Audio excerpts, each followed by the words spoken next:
Hopefully you guys can see this, because honestly I have no idea. I'm doing this the dumbest way possible. For God's sake! And there's also that can happen. As well as it falling the other way.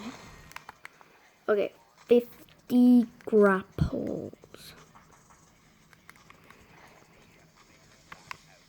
Let me just change my skin real quick.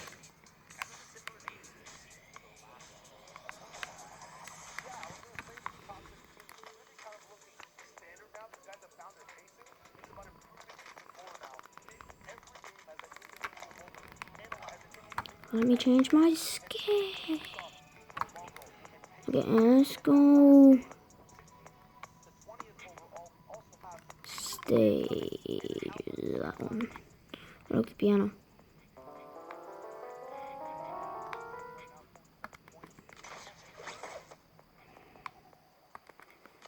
I'm not a very good pianist, if that's what you call it.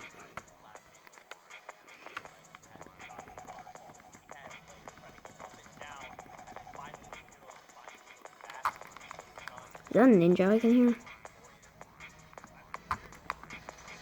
In the background or something?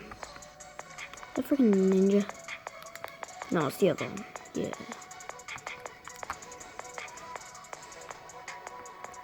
Okay, what's this?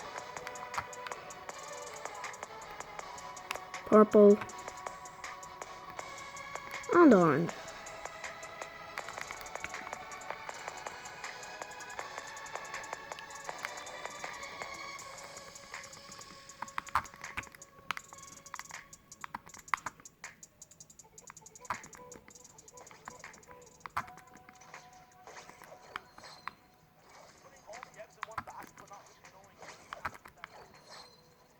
It's all been even party royale has been Halloweenified. Oh, there's freaking brooms here. Yeah, boy.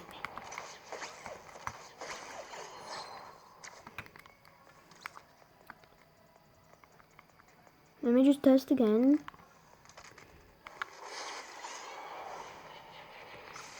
Yeah, it does.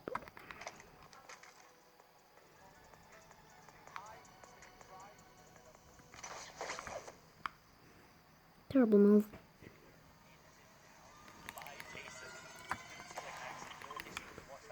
Big screen. Because it's big screen. That's why it's called the big screen.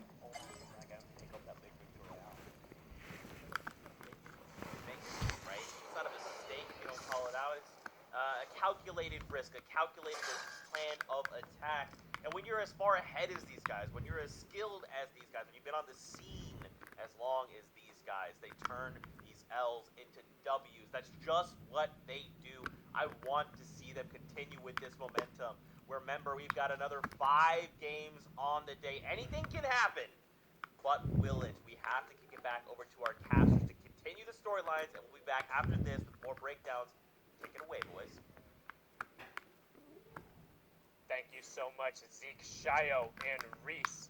And here we are into the match number 8. And so far, it's been all Tayson, Mongo, and Mitro with nothing less than a 7th place finish over their first 7 matches. So incredibly well done. But already looking at the mini-map, for the first time in what feels like a long time, there's some other triangles at Stark Industries. So somebody has decided to pony up. Somebody has decided to rise to the challenge and be the David to their Goliath over at Stark Industries. We'll be keeping an eye on the elimination feed, but with the Southern Zone 2 right on the edge of that. It'll be interesting to see what happens there. Hey, I don't know, man. I must release some awesome outfits, and that is a biblical proportion type feat. That is one giant marshmallow man to overcome there. I don't know if anyone's gonna be able to bust the bubble of Mongo, Mitro, and Tayson. They are on an unbelievable ride. But one hero that may stand tall, one trio that can get that job done is Kenzel, Wolfies, and CRR. They can make things interesting, and the reason why I say that is because they can pop off with elims as well, and they've been putting it all together. We're getting some placement points, Sundown. And one thing to note in particular about the last game, you saw how he had the bandage cannon on the low ground, but being out of mats, and when you're in the water, you can't actually fire the bandage against anything. It will go all the way down to the bottom of the water. So despite being on 20 HP, he didn't have anything to kind of mark himself against. As we actually see up in the elimination feed, Dretta picking up another early elimination there, but also we saw Lecce end up going down as well. So another one of our power trios over at Doom's Domain struggling a little bit here off of the start. The dual media boys giving them everything they can handle so far here on day 2. And I gotta know, as we seen that Snipe does pick up an elim on Benji, what happened? What went down there in Stark Industry? We gotta see. In a moment notice, we'll get that replay up going. Yeah, and that was Benji's full elim as well. Their trio is down. Keep an eye on that top left corner now, as we're going to see. It's an Thomas HD and Flick. If there's anybody to rise to the challenge and go after these guys, it will be them. You can see Anath already holding on to the elimination. Flick finds Mitro off of the start, and not only that, but the power weapons in their hands. You can see Tayson tries to make a little bit of an escape here, but Yo, they're going to ride that this is one down insane. right away. Oh, by the way, this is in FNCS. It's in FNCS as well. Of this trio's eliminations pre-round or pre-zone 5 is going to find his second one here, and they're going to wrap up for the first time in this tournament. Tayson, Mitro, and Mongo go down. Yeah, 14 points over there. Never finished Done. lower than 7th place before this, and that was all the way back in the first game. So now, all of a sudden, that battle for second place, everyone else gets that one opportunity to kind of, I believe the technical term is, shrink that leaderboard gap just a little bit. Oh man, and that is the story that we have now developing. I took gonna a look sit at here and Twitter, watch. okay? I took a look, and Flick, all he tweeted out was a demon emote. That's all, emoji. That's all he tweeted out. Anas, he said, we should have never left. I'm telling you, the problems of switching from their drop spot. They switched from that dirty docks where they were being so strong and so prominent, and they had strong finishes. When they switched to retail row, I just think they noticed that it wasn't enough. They weren't getting their power weapons. They weren't getting all the resources that they need for their playstyle. And now they realize that, hey man, you never know. They could pop off. You never know, Sundown. We've talked about it before as well with this trio coming through. One, they're incredible in terms of their playmaking ability, whether it's early or late game. We've seen Flick just kind of left running. Open it for the XP and numpties. Pick up there some extra maps, extra utility. Not that the Stark Industries team will need it after that fact, but I mean the playmaking capability. But on the flip side of that, let's talk about kind of the mental check that's now going to put on Mitro, Mongo, and Tayson. Because for this entire competition, they haven't had to worry about sitting there in queues. They haven't had to worry about thinking who's going to come there. They haven't had to game plan something else. They haven't had to prep for somebody to come challenge them. Now, all of a sudden, not only are you eliminated in 30 seconds with 0 points, you have to sit there for a half hour, watch everyone else play outside while you're stuck there in jail. No more games for you back in the lobby. Yeah. They're out of that rhythm a little bit. They're a trio who very much kind of rides on that momentum. They're very, very emotional players. When they made the World Cup back in the day, people joke about Mitro and Mongo being the loudest duo, both for the keyboard clacks and just the way they celebrate when they make their plays. But now that they've been silenced for a second, how do they react? Tayson will have the biggest challenge of them all. Will Mongo and Mitro put up that brick wall and not listen to his calls? Yeah, it's going to be up to Tayson to kind of hold that ship from going capsizing completely.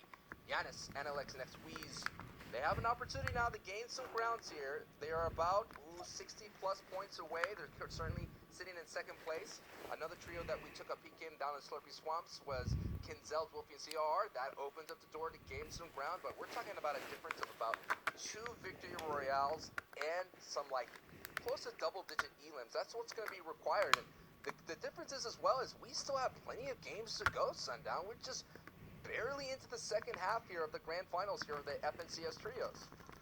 And it was starting to feel like it couldn't be overcome because of how consistent they were. There was no hope. There was nobody who wanted to rise up and be the ones to challenge them. However, we've kind of talked about it before. Like, Jasper and Co., yes, they 50-50'd the chess. They were relatively successful, and they turned a couple of those late games around. So especially if a top trio comes in with a game plan on how to take those fights, and they come in not necessarily fearing those three off of the bat, which they're one of the 3 players who can really genuinely say, like, yeah, let's go fight these guys and maybe come out better than 50-50. Now all of a sudden, you're going to think, okay, Mongo really wants to get revenge there, but they haven't had the tackling being contested. They just remain utilizing their soft match points. And Sapphics trio here is looking for a good start here at day 2. Haven't gotten any points at the moment in 11th place. Sapphic has been one of our slayers here in the region, picking up 15 plus elims by himself.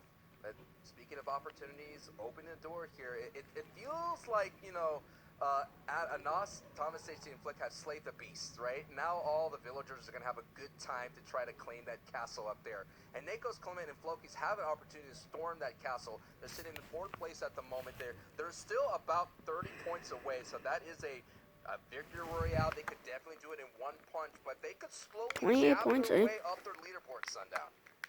I would say it's probably more equivalent to either scratching the dragon's nose 28 points. for Okay. a second. Oh, 'Cause, okay. like, that's where he breathes the fire at him, so he's got like a little. It's like, Yeah, hey, that's a yeah, minor yeah, discomfort. I wasn't ready for that. I'm gonna come back in a moment, but like, yeah, Yeah. the villagers are celebrating. They're like, yay, we drove off the beast, or it's like punching a did. great white shark in the face. It's like, yeah, you know what? You punched the great white shark in the face, but that shark is still in the water with you. Yeah. You showed that maybe you might be a little bit of a threat. Maybe you can punch back, but he's still there. They still exist, and while they're going to be forced out for just a little second, one, who takes advantage of that opportunity, and 2, what happens when that angry shark, that angry dragon, the poked bear, decides to come back in the next match? But right now, we're going to keep on board here with the teams who will have an opportunity to close the gap, because realistically, going into the back 5 of these games, only really the teams in the top 4 or maybe the top 5 can statistically